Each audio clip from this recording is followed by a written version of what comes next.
Our anonymous sources, who are even more anonymous than other people's anonymous sources, have given the Daily Wire a bombshell revelation about Russia.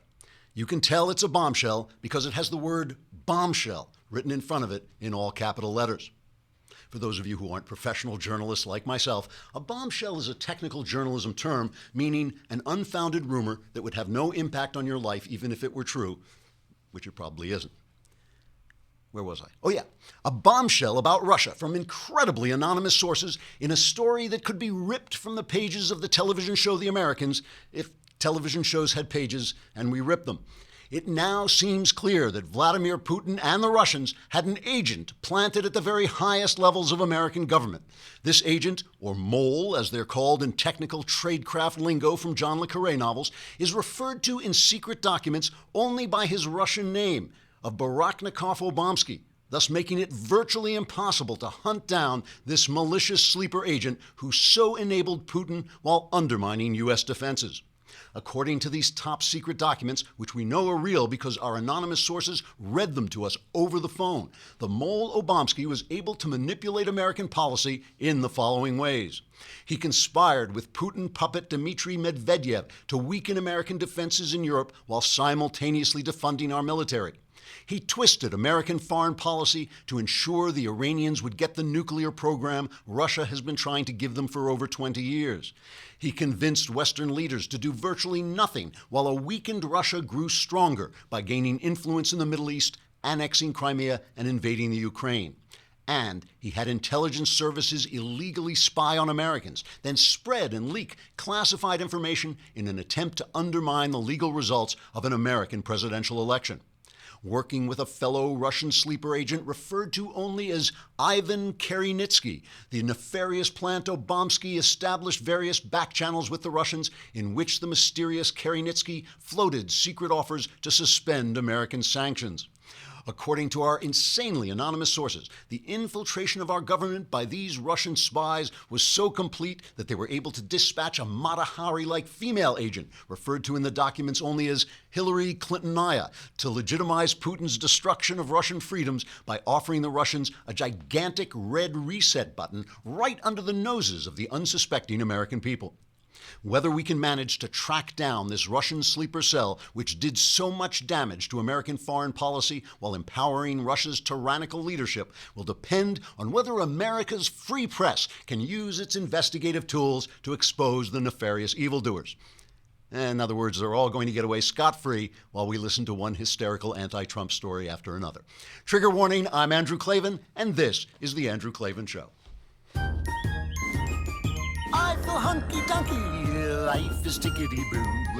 Birds are winging, also singing hunky-dunky-doo. Ship-shaped, ipsy-topsy, the world is zippity-zing. It's a wonderful day, hurrah, hooray! It makes me want to sing. Oh, hurrah, hooray! Oh, hooray, hurrah! All right, we're back after the long Klavanless weekend. It was particularly long for Tiger Woods. I saw he was arrested on a DUI. I saw somebody on Twitter said he should have used the driver. So that means tomorrow is the mailbag. It's a short warning, so you've got to get your questions in. But look at it this way. It means you have probably a better chance of getting your question on, which means your miserable life will be turned around because all the answers are guaranteed correct and will change your life on occasion for the better. Today, we have Benjamin Weingarten with us. He is the founder and CEO of Change Up Media, which is a media consulting firm that helps people spread the word about freedom. And he wrote a piece in City Journal called Where Democracy Really Dies in Darkness, playing off the Washington Post's pompous and ponderous and, did I say pompous already? Also pompous. New slogan, Democracy Dies in Darkness, which the Washington Post then tries to provide.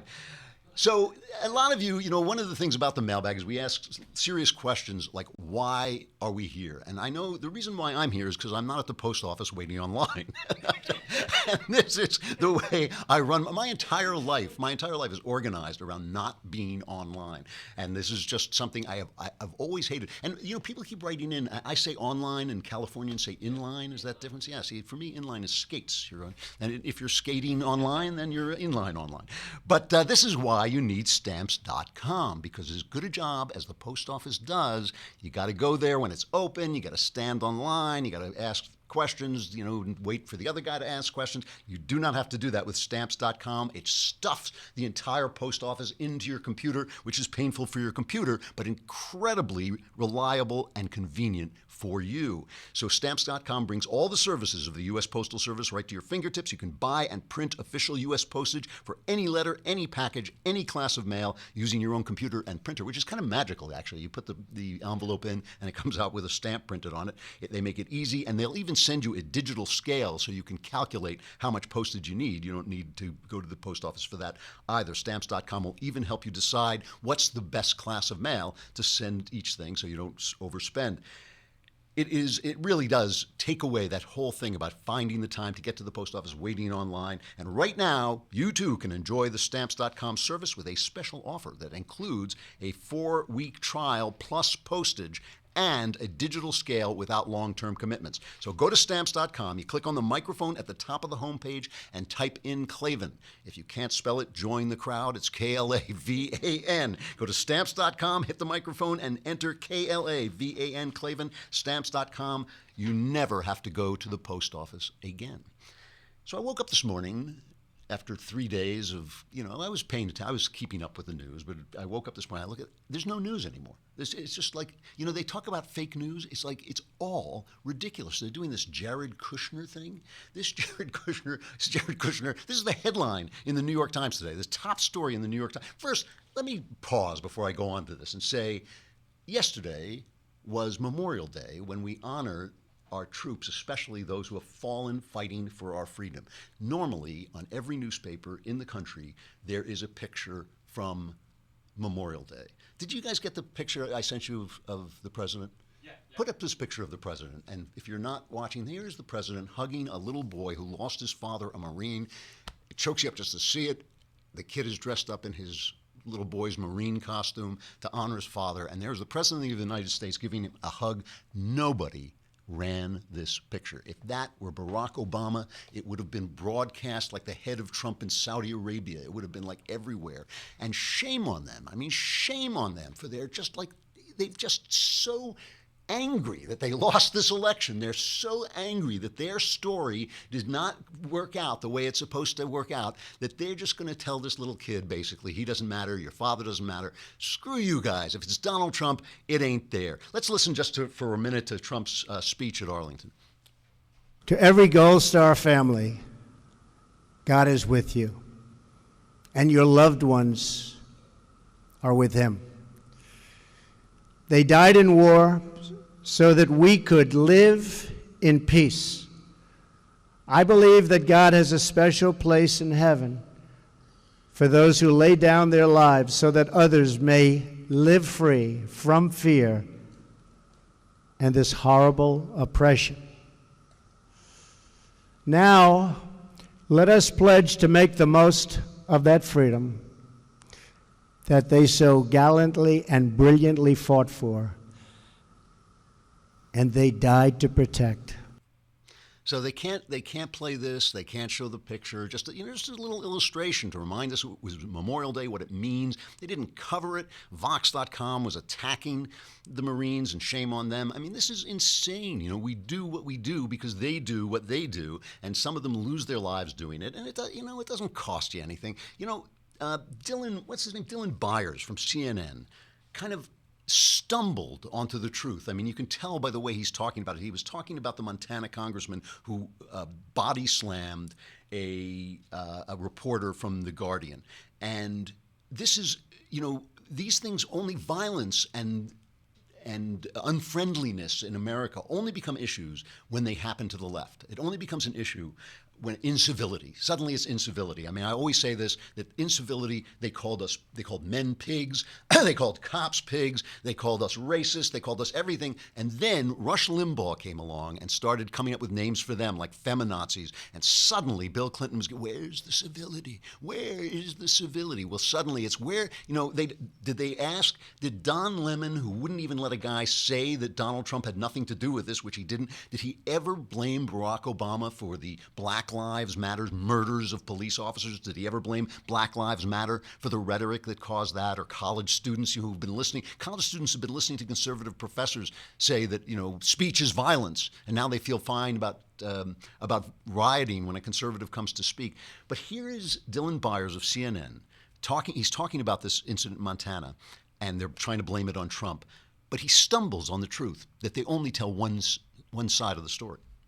Two things have happened. One, over the course of several decades, the conservatives have done a masterful job at capitalizing the waning trust in media among conservatives and using it to their advantage. But a second thing has happened too, which is that on occasion, more than the media would probably like to admit, we have not told the story of conservative Americans, disenfranchised Americans who believe that they are losing their country. The story we have largely been telling is a story that is more or less in step with the arc of history as defined by Barack Obama and Hillary Clinton. That doesn't mean we favor them to win. It just means that sort of vision of a progressive future, a global future, and that is not one that resonates with so many conservative American voters. And so there is this chasm, and no one exploited it as well as Donald Trump did, and no one made it as violent and aggressive and sinister as Donald Trump did. And that laid the foundation for the sorts of incidents that happened last night.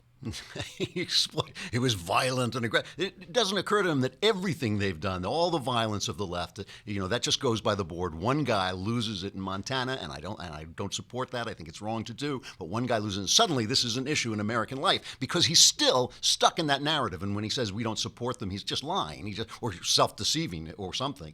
So today, the New York Times, the lead story is Jared Kushner. He's had a meeting with a Russian banker who knew Putin, and somebody, possibly the banker, said we should set up a back channel where you can talk to Putin.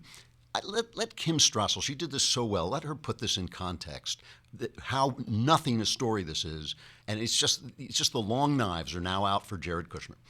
I think we are having a discussion that is absolutely divorced from reality this week. It is astonishing to me. Let me set the scene for you. It's 2008.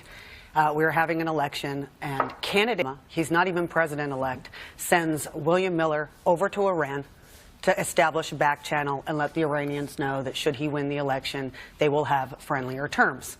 Okay, so this is a private citizen going to foreign soil, obviously in order to evade U.S. intelligence monitoring and establishing a back channel with a sworn enemy of the United States who was actively disrupting our efforts in the military in the Middle East.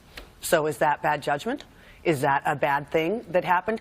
Back channels are completely normal. They happen all the time. Reagan did them. Obama did them.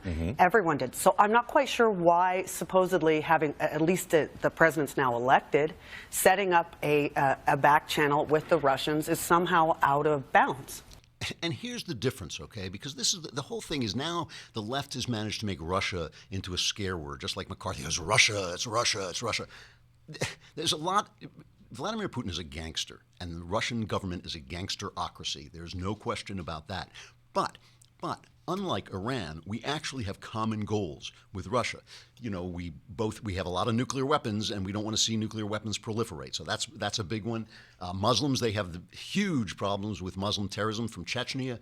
We have those problems too. They have them even more than we do.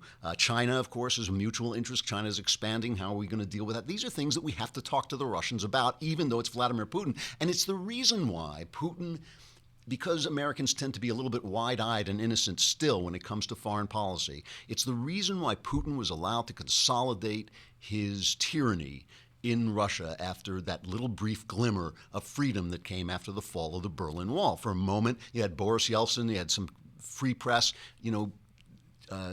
Putin, the former KGB guy, came back and established his gangsterocracy, while George W. Bush, for one, he looked in his eyes and I saw his soul and he's a man I can deal with. Then Barack Obama with his reset button, and they just keep getting, manhandled by this guy. Trump, so far, has not been, and we're going to talk about that in a minute. I'm not going to turn off Facebook and YouTube because I want you to be able to see Benjamin Weingarten talk about where democracy really dies in darkness, but that's no reason not to subscribe, because if you subscribe to thedailywire.com, not not only can you be in the mailbag and have all your problems solved, but more importantly, you can also get a free copy of Say It So if you subscribe for a year. You got to be an annual subscriber. You get a free copy of Say It So, Papa, Dad, and Me, and the 2005 White Sox champions season by some guy named Ben Shapiro and his dad, David.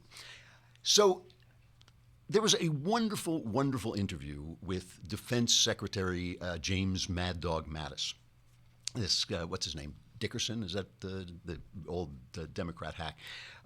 And he was asked, it was really, if you want to know what the news is, this interview probably was more news than anything else. And he was asked about Russia. You know, what is Russia after? This is cut number 3. What do the Russians want? Beats me. Right now, Russia's future should be wedded to Europe. Why they see NATO as a threat is beyond me.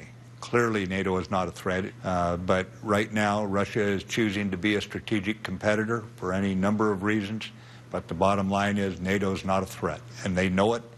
They have no doubt about it. You've said that Russia is trying to break apart NATO. Is the United States going to take any action to deal with Russia as a threat to NATO, either in helping in the Balkans or in any other way? Right now, we are dealing with Russia, attempting to deal with Russia under President Trump's direction in a diplomatic manner. At the same time, while willing to engage diplomatically, we are going to have to confront Russia when it comes to areas where they attack us, whether it be with cyber or they try to change borders using armed force. And that's admittedly a strategically uncomfortable position.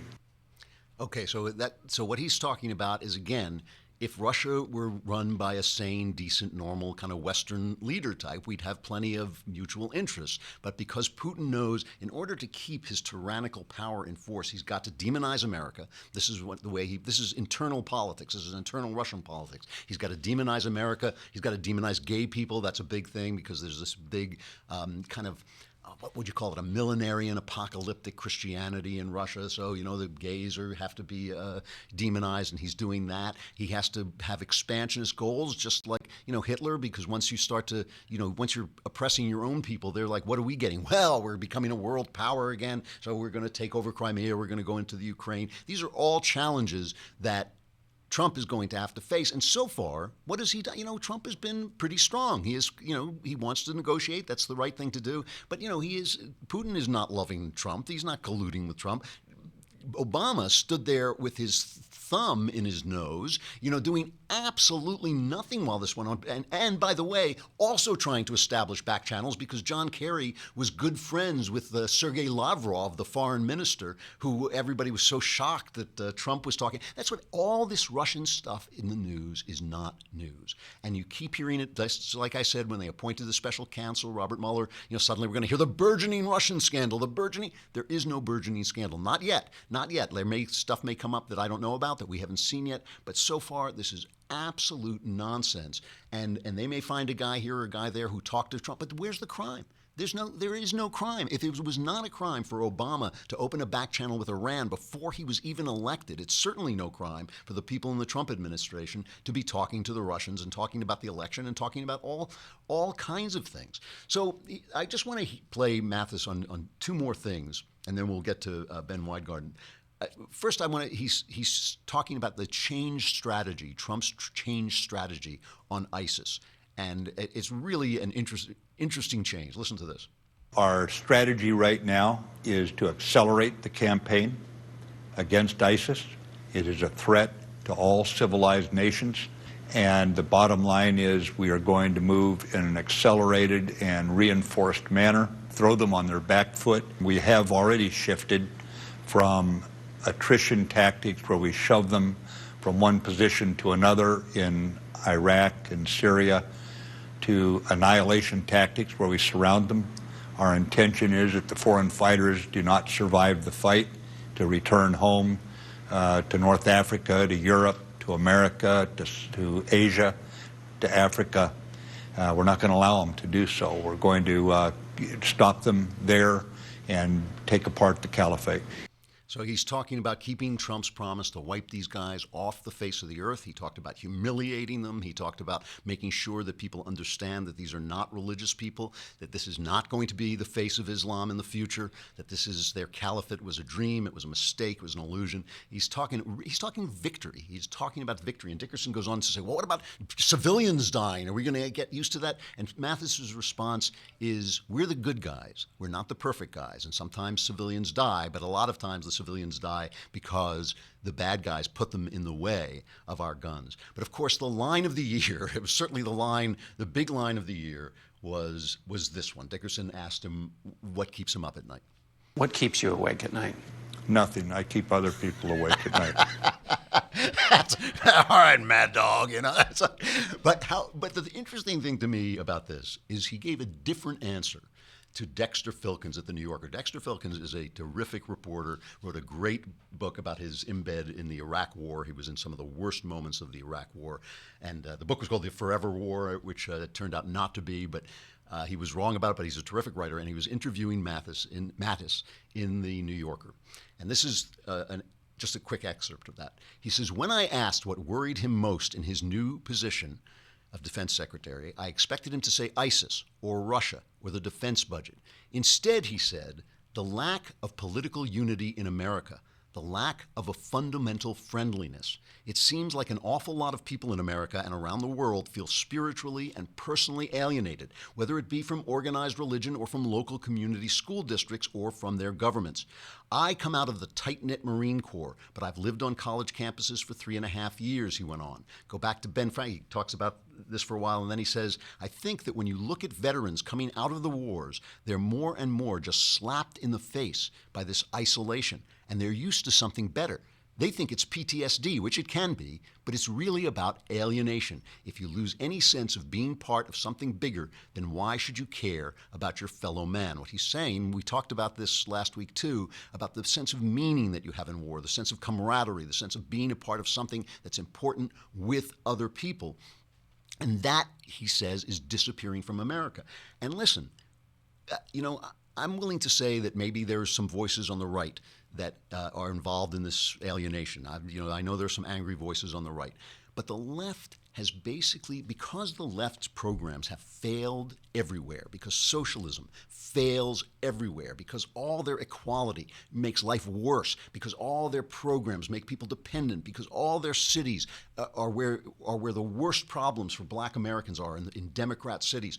Because of this, they have had to go to work destroying, shifting the blame onto basic norms and values of decency and Americanism. So it's basically their narrative now is, if we could just get rid of whites, if we could just get rid of men, if we could just get rid of objective truth, if we could just get rid of reason, if we could just get rid of God, then socialism would work. Then it would all work. And a lot of this division comes for that. And that's the story. That's the story that Dylan Byers of CNN has been telling all this time, and that is an incredibly, incredibly divisive story. And we'll talk about that some more, but right now I'd like to bring Benjamin Weingarten on. He is the founder and CEO of Change Up Media, which is a media consulting and production firm dedicated to advancing the principles of individual liberty and limited government. He writes everywhere, Wall Street Journal, City Journal, Conservative Review, The Federalist, The Hill, National Review. You can find him at B.H. Weingarten on Twitter, BHWEINGARTEN. Have we got him? Benjamin, how you doing? How you doing, Andrew? It's a pleasure to be with you. It's nice to meet you, finally. I read your stuff in City Journal, and I thought this article was just terrific. It's called Where Democracy Really Dies in Darkness, and you're basically talking about the fact that while the Washington Post has this pompous and portentous new saying on their paper, they're actually not paying attention to the fact that there are places where democracy is really dying. Isn't that so? It is amazing. We see that the left is so concerned about this creeping fascism in America. Meanwhile, for the last 8 years, we actually had a creeping regressive philosophy that animated the entire Obama administration and our government. But meanwhile, actually around the world, democracy really is dying in darkness, and the people who are not shining a light on it are the very people who are focused on this phantom fascism creeping into America. And so I bring up 3 recent examples of this that should chill everyone who watches your show and every other show out there. in particular in Turkey, Venezuela, and Hong Kong. And here we see in these instances two different types of democracy really dying in darkness. There's the darkness of Islamist, Sharia supremacist fascism, and then you have the leftist variety. And this is happening in real time. We're talking about hundreds of millions of people around the world falling under the iron fist of tyranny, and our press is out to lunch focusing on the latest tweet and, intrigue over Andrew Jackson being in the White House and the like. Well, let me ask you this. It seemed not that long ago, I'm old enough to remember, when it seemed that democracy had won the argument. It seemed like democracy and capitalism were basically, you remember the end of history and The Last Man, and it was all over. We all knew what worked and what didn't work. What went wrong? How did these people get so, how did they get so suckered? Yeah, well, even though I think a lot of conservatives were enamored over the fact that the Soviet Union had fell, even though let's not forget that it's not as if then the Soviet leaders were then rounded up and put in prison or went on trial for their crimes. I mean, the system kind of morphed. And from the Soviet perspective at that time, it kind of worked out pretty well. I mean, they opened up their markets to the West. They were able to get the West technology, intellectual capital, all of the benefits of it. But the fact of the matter is that the ideas never died. While capitalism triumphed in the sense of, look, you had markets that liberated around the world and people saw the benefits of free trade and accepted those as fact and as positives. At the same time, the progressivism that seeped into the West never stopped its march through our institutions. And so while in practice, our principles, the ones that we hold deeply, conservatism, a limited government, individual liberty, free speech, and all of these rights that we care about, while we hold them as fact and self-evident and critical, on the other hand, progressivism continued on its march. And add to that the fact that you had the ascendance of Islamic supremacist ideology at the very same time that you had the kind of collapse of Soviet communism. History did not end. In fact, the march continued, and it's up to us to actually defend it, because liberty has been the exception to the rule. It has not been the rule throughout history. Most of history has been about who is the strongest person, who has their hand on the trigger. On the other hand, it has not been liberal, freedom, democracy, whatever you want to call it, that has been the norm. And we should also say that we have to define our terms here, because when we talk about democracy dying in darkness, well, the Obama administration would say, look, we supported democratic uprisings in the Arab Spring. But democracy does not equal freedom. 50% plus one at the ballot box is not liberty. And we don't have Tocquevillian democracies playing themselves out throughout the Middle East. Actually, we have an Arab Spring turned to an Arab winter. It really is true. And in the case of the Russians, one of Vladimir Putin's sad songs that he sings is that the Americans humiliated Russia after the end of the Cold War. But the exact opposite is true. We never called them to account. We never called them to account for their crimes. We never prosecuted any of the people who had done terrible, terrible things to their own people. And we basically just said, join the fun of freedom. And Putin used that friendliness to take over the machinery over there, really, and establish his gangsterocracy. But why do you think, why is the press not covering this story? They're covering what seems to me, well, let me start with this. Do you think that Donald Trump poses a danger to the norms of our Republican democracy? I don't think he poses a danger to the norms of our democracy. If you listen to what the America First agenda was, it's actually about reanimating the principles that were inherent to our democracy. And oh, by the way, we have three branches of government where if someone does go off the rails and doesn't stick within the confines of our constitutional order, we have checks and balances that hold them in effect. All of a sudden, the left loves checks and balances, and separation federalism of too. powers. Yeah, federalism. So federalism was not okay for in the Confederate era, but now it's okay for the left, apparently.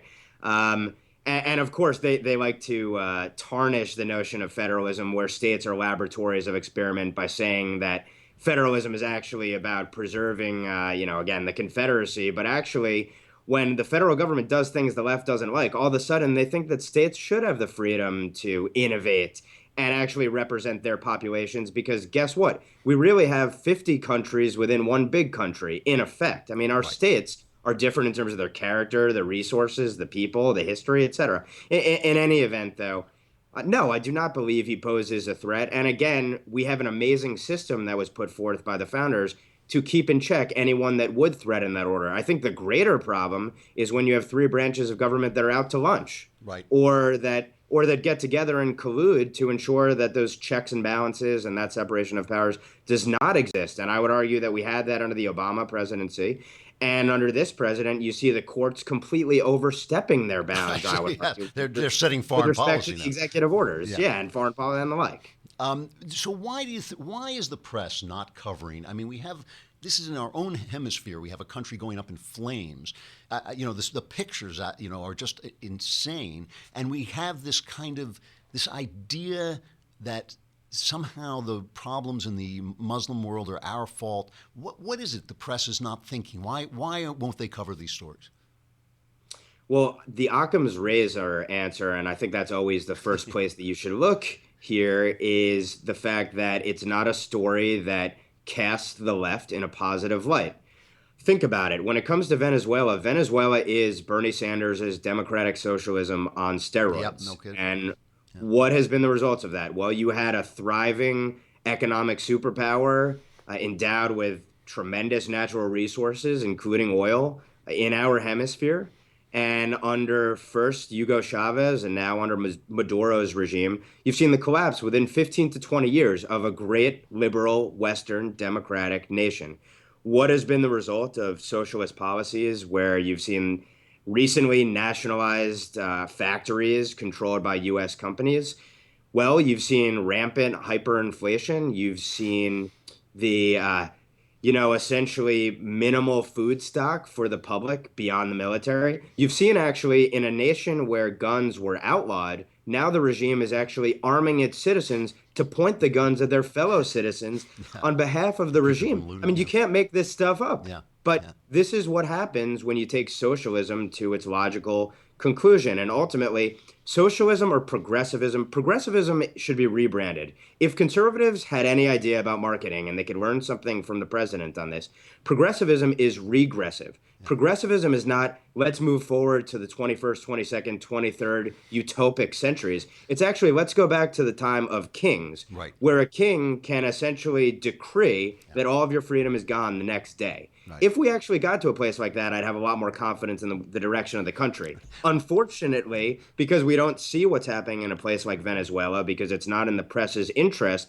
to print a story showing the logical conclusions of their ideology, what we get instead is what we have today. So this is the last question I want to ask you. You are the founder and CEO of Change Up Media. I'm sure I noticed that you were a Publius Fellow at Claremont Institute, which is a real honor. I suspect you were probably there with my friend Owen Brennan from Madison McQueen, who has a similar company. You're obviously trying to teach people how to sell the principles of individual liberty and limited government and all this. How do we win this argument? Is that too broad a question? How do we begin to win this argument? First of all, we should start by asking the right questions like, have we won to this date? Okay, if not, what did the other side do to, in my view and in the view of the Claremont Institute, and I think self-evidently, if you go around the streets of the Upper West Side around here or where you are out in California, you see that the progressive ideas have won. They have triumphed in the institutions. How was it that these progressives who were on the fringe of society, many of them these Germanic philosophers, professors who came over 100 years ago and were this cohort of alienated, marginalized folks, intellectuals, how did they triumph? How did they make these ideas sexy enough to win in the war of ideas? And what I would say is that we win two ways. One, we have the truth on our side. And while the other side may argue that there is no such thing as objective truth, fact and fiction and the like, they certainly believe that their truth is the truth.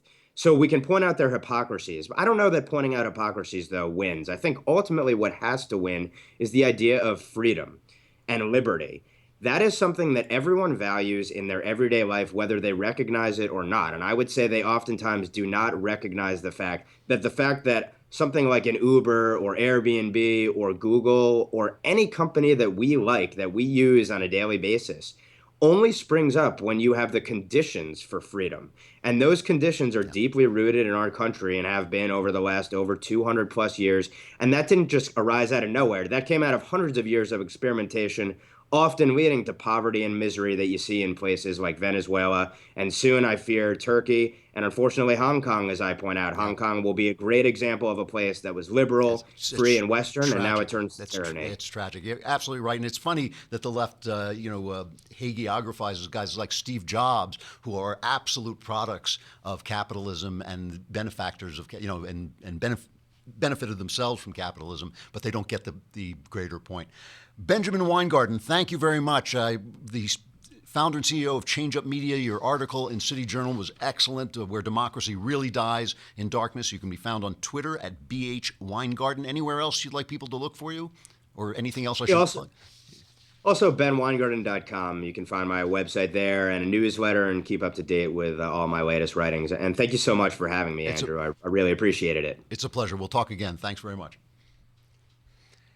And that brings me to stuff I like. Let me remind you, by the way, that tomorrow is Mailbag Day, so we have a short lead to get to the mailbag. So get those questions in now, and remember, you'll have a better chance of getting your question answered because probably there'll be some fewer questions, and then your life doesn't have to be like this. It can be different, maybe worse, but but hopefully better.